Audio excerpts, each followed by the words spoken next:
তো এই যে এবারে কেক কাটার পালা চললো, কেক টেক কাটা হয়ে যাবে, কেক কেটে ওইটুখানি খাওয়াচ্ছে সবাইকে।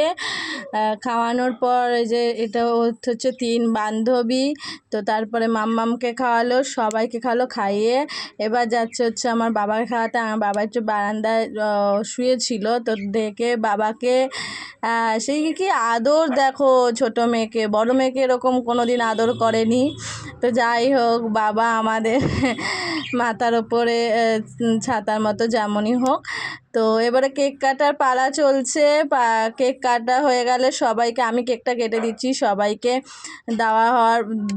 দেওয়ার পর তারপরে একটুখানি চলবে হচ্ছে এই যে নাচের প্রোগ্রাম। এরা তো কেউ ভিডিও করতে দেবে না, আমি লুকিয়ে লুকিয়ে ভিডিও করেছি, তাও যখনই দেখছে ভিডিও করছি তখনই কিন্তু থেমে যাচ্ছে দেখো। তারপর হচ্ছে আমার বোনের নাচ, ওর মুখে চাপা দিয়ে টাকা ওড়াচ্ছে, তাও ক টাকা না, 10 টাকা আর 50 টাকা। এটার পর কিন্তু মায়ের কাছে খুব গালাগালি খেয়েছে আজকে আমার বোন, কারণ টাকা এভাবে ওড়াতে দেখলে মা খুব রেগে